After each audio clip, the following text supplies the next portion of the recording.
So you have continuous semantic deceit, don't you? Mm-hmm. So you don't hear them talking about when people. Now, also when you do the research, Dr. Naila, and this is redundant again, when we remind the people that in 1913, when Woodrow Wilson met with the bankers and the people who like to call them a certain religious persuasion, which they are not, at Jekyll Island, that they constructively dismantled instrumentalities of what is known as aboriginal titles and allodial titles away from the public and has not been taught to the public since. And they converted them to mortgages and deeds. That's 1913. That's not even 2 centuries, is it? No. And why is it that the people aren't familiar with allodial title? So if you're talking about owning property and you don't have aboriginal title or allodial title, you don't own property. There it is.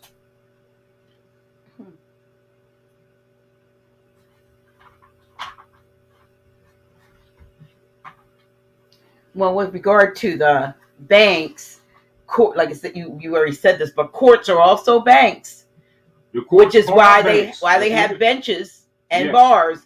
And one Yes. of the origins of the word bench is derived from the old High German word bank, meaning bench.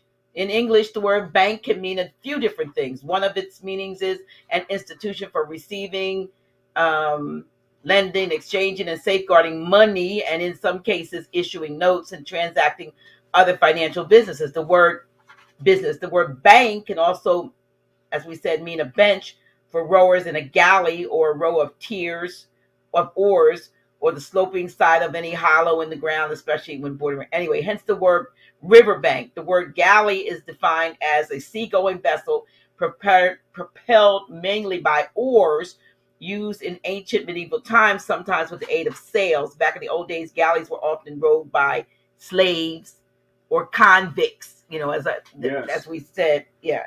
So a lot of the words that have these other, darker meanings are words we use today, not knowing that the spelling words. What's called semantic deceit. Yeah. And this is old information for most of you. A lot of the people who are coming on board need to know this because many of our families are suffering for lack of knowledge.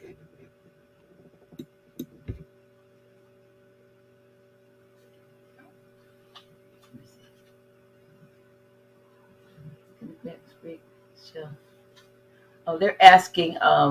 Someone's asking if you could spell some of the words. I guess if you tell Didonus. Let me see. What was that word? Fakwa. I don't know what fakwa is. Spells just like it. Didonus is what? It sounds like Dedonis? Yes. I don't know what this other word she put up. Sometimes they'll spell it with a double N. What is that? D. Yeah. D-E. Like donate. That's where the word donate comes from. Okay. Didonus.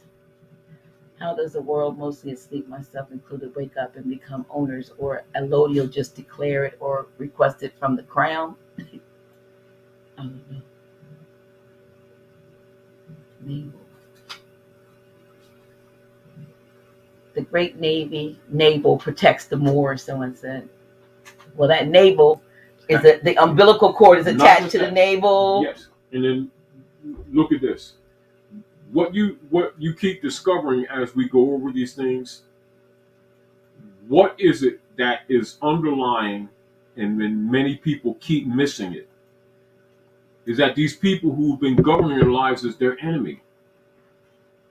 Yep. And and how much do you have to present information that's deliberately being held from the people that injures them and is coming from these people that they keep looking at as their government?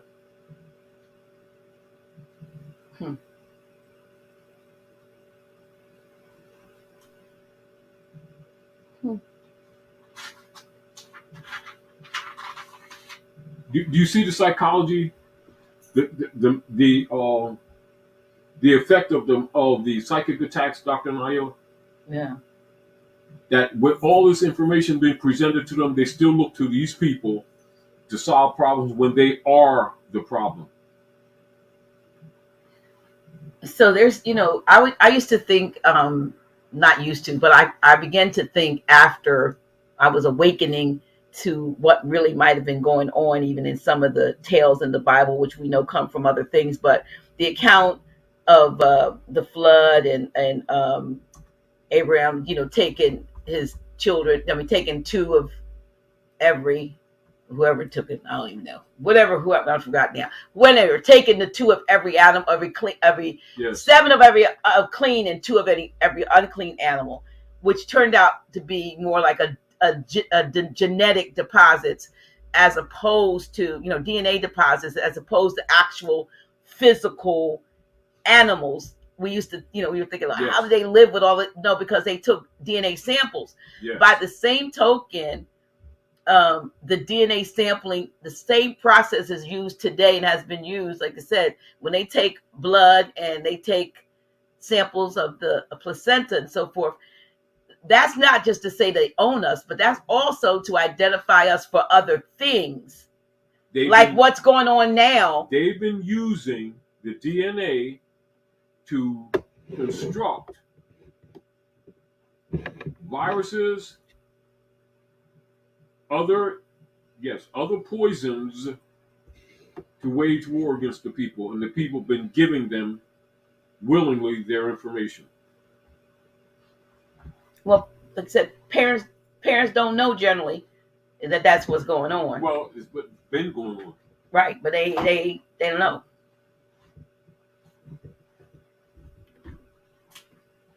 And even the fact that when you get into these subject matters, that they're even censoring people, shows you again that they are your enemy. And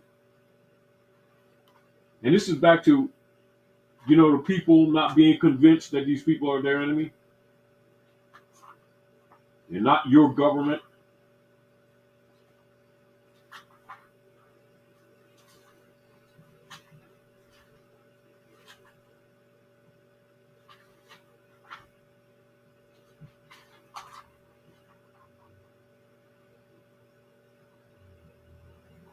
Yeah, somebody mentioned the Hospitallers. Yeah, that's the Knights Templar. Hospitallers, right? Grand Sheik? Hospitallers, yes. As a matter of fact, that order was infiltrated by the hybrid Europeans to regulate the bank system, their banking system. Someone asked if you could elaborate on the word escheat.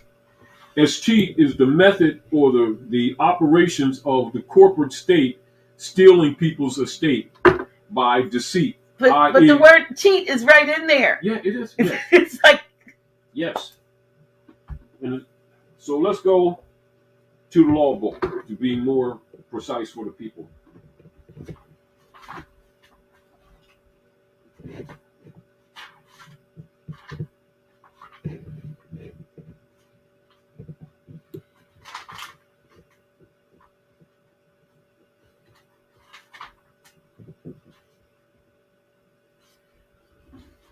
This is Henry Campbell Black's Law Dictionary, Ancient and Modern Jurisprudence, page 640, 4th edition. Escheat. In feudal law, escheat is an obstruction of the natural course of descent and the consequent determination of the tenure by some unforeseen contingency, in which case the land naturally results back by a kind of reversion to the original grantor or lord of the fee. So the corporate state, being a part of the bank, i.e. a part of the bench of the popes of Rome, by claiming the bodies and the souls of the people, are claiming all your property by escheat, at will. And this is how they also been gentrifying our communities, misclassifying our people, and the people not rebutting it or declaring their nationality. And then there's cheating your estates by claiming you to be corporate operatives of a foreign entity, alien, operating in their foreign port, etc., and therefore are subject to uh, duties and other costs, etc., that they impose on the people according to shipping. That's a fact. And they've been cheating us for generations. Wow.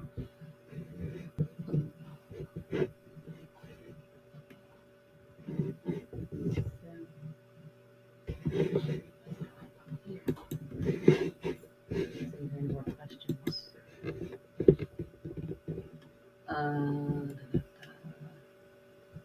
Get that. Preacher from Jekyll's Eyes, crazy man. Okay, Shaquille Smith asks, can you speak on the words citizen and civilian? All right.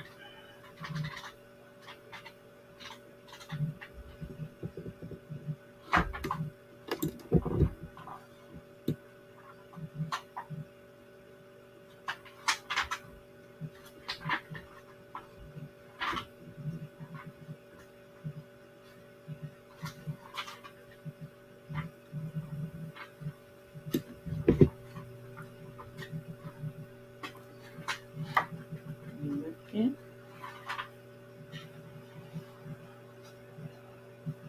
Citizenship.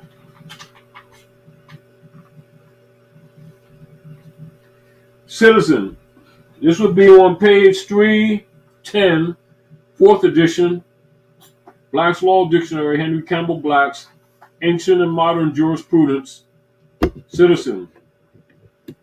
A member of a free city or jural society, civitas, that's where it's rooted in, possessing all the rights and privileges which can be enjoyed by any person under its constitution and government, and subject to the corresponding duties.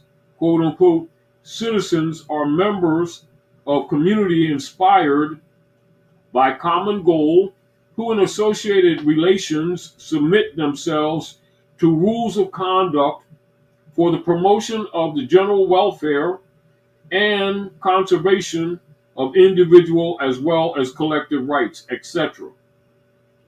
Now, of course, when the people claim to be citizens of the U.S. corporation, because it's not a country, you can only be their stock. And this has been the semantic deceit that has been presented in the name of civilian. So here's something to add to that the process of using ships to deliver products is where the word shipping comes from. And did you notice that the word shipping has the word ship in it? Another word that has word ship is citizenship. And when you split the word citizenship into two words, it transferred forms a compound word. Yeah, it transforms into the word citizenship, meaning a citizen of a ship. A citizen of a ship means that you are under the jurisdiction of admiralty law and maritime law. These two laws are not common laws or constitutional laws. Now, instead, they are commercial laws. Isn't that semantic deceit? Yes.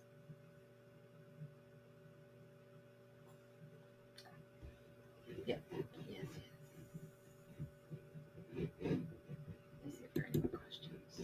I think the other one was, what was the other word for citizenship? Now, what else was that?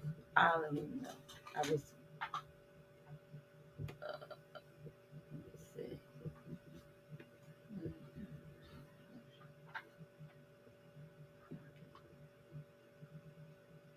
Yeah, that's right. Word magic. So, in the matter of civics, it pertains to a citizen, or the city, or citizen, or citizenship, and this is relationship logically between government and the people. And therefore, it must be clear, you must be very clear of the specific nation state that you are claiming to be a subject or a citizen of, distinguished from any corporate entity. And this is back to where they have been cleverly misrepresenting the United States Corporation Company since the 1860s as the country. And the people have been deceived into thinking or agreeing to be citizens of the U.S. corporation. Not only that, not knowing that the United States has multiple meanings, and it doesn't mean necessarily what they think it means.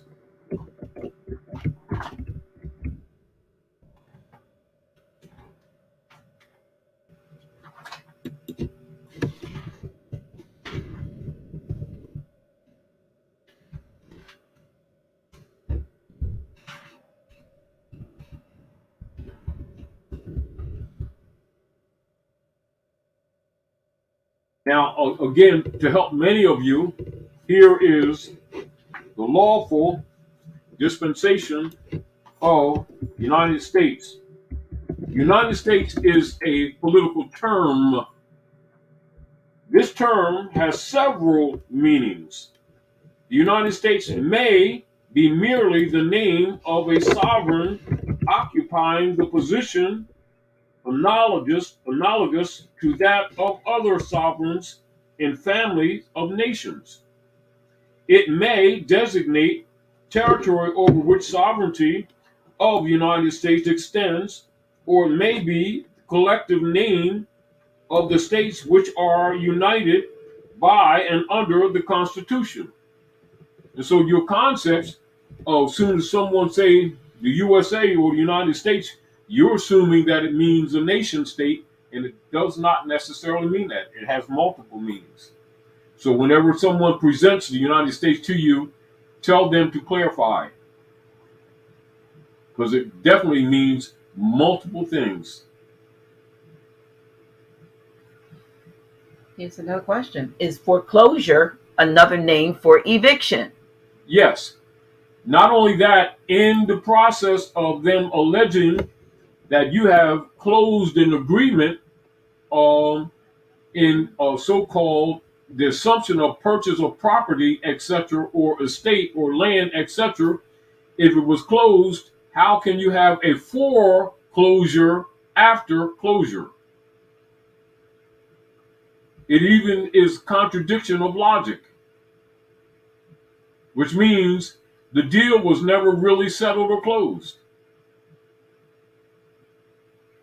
Therefore, there's deception in the construction of the papers, isn't there?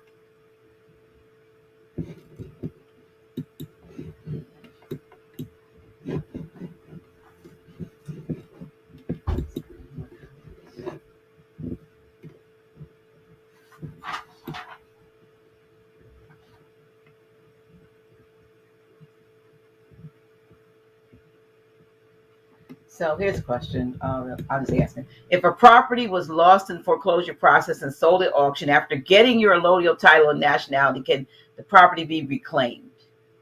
Yes, by right of law, yes, it can be and should be.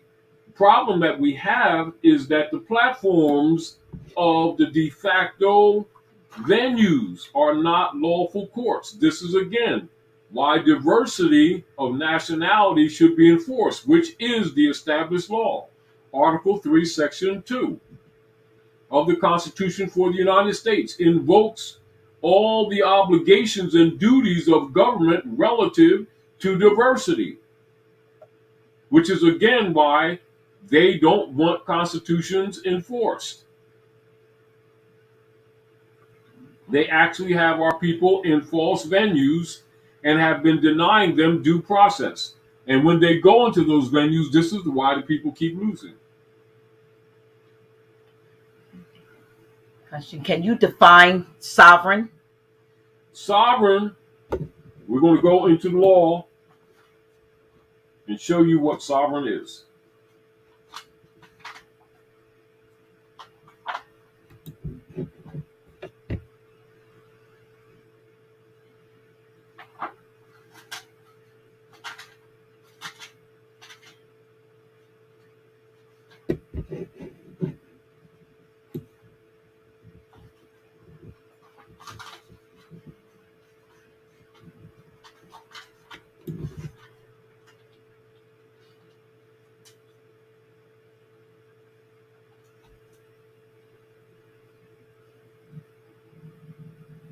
Sovereign is a person or body or state in which independent and supreme authority is vested.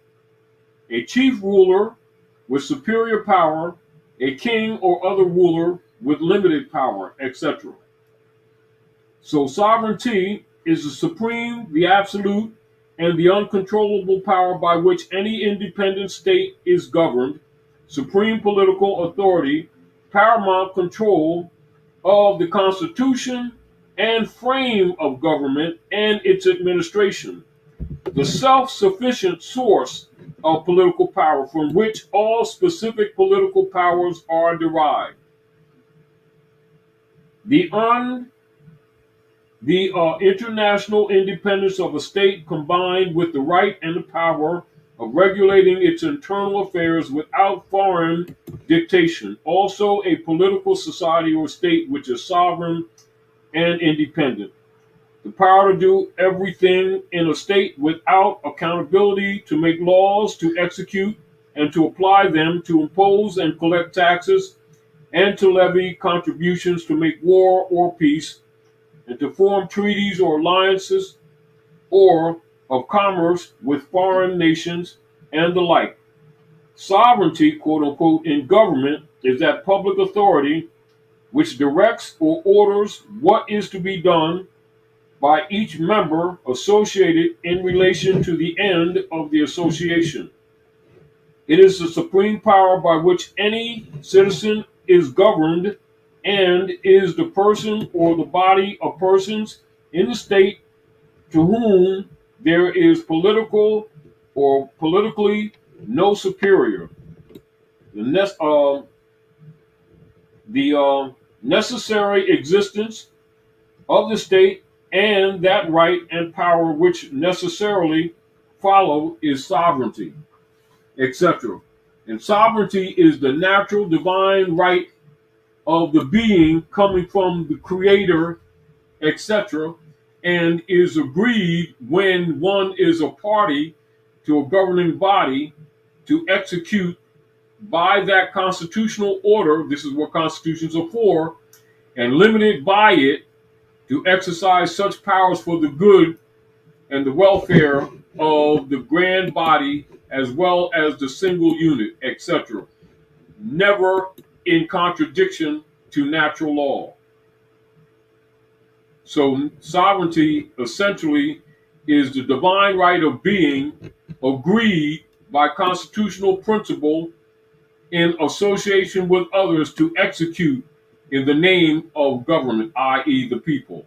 So sovereignty does not originate with government. Sovereignty establishes the authority that government uses. And it comes from the people, unalienable. It has no lien on it. It cannot be sold, cannot be transferred to another, and cannot be owned by government, but is essentially lent, if you might say, by the people to government with limited authority to execute the will of the people. So when they say sovereign citizen, that's a contradiction. That's what I say. Yeah, it's an oxymoron. Nice. Sovereignty is divine. So Duque says, how can one claim citizenship when the Dred Scott versus Sanford case has not been challenged? Why would you? Because that's the private corporation. The reality is that the plaintiff in error issue with Dred Scott is certainly valid. See, our concepts of what it is wrong. So we have expectations, or we keep trying to be a part of something that we're not a part of. And thinking that we're being violated. We can't be.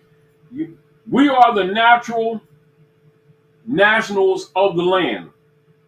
The United States is a corporate platform of hybrid Europeans doing business in our land under obligations and limitations of treaty and contract and constitution.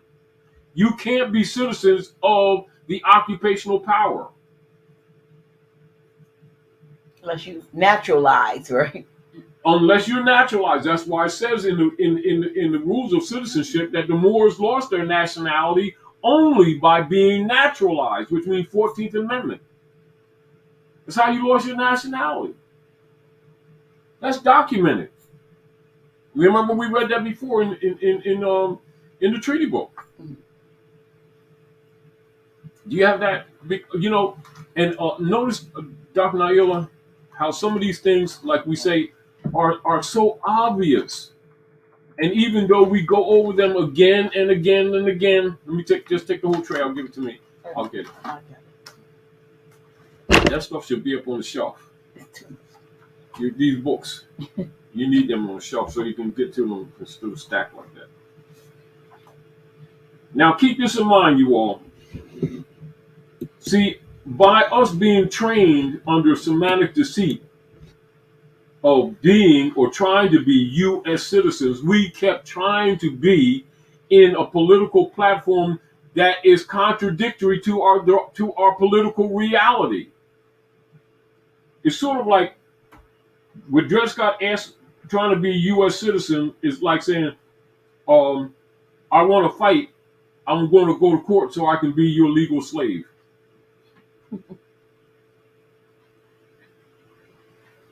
You don't belong in this party. You can deal with them by treaty. You can't be a U.S. citizen. Can't. Now, what did the prophet mean when he called? That's why people need, state that, because people need to know that, because that creates contrast. Right, because a citizen, we are citizens of the United States of Republic. It doesn't say United America. States. It says U.S. It says U.S. Never said that. What does it say? U.S. It says, sit on the nationality card. I am a citizen of the USA. Yeah. Right? And that stands for what? That's on the charter of the Moorish Holy Temple of Science, which is unity, salvation, Allah. That's the USA.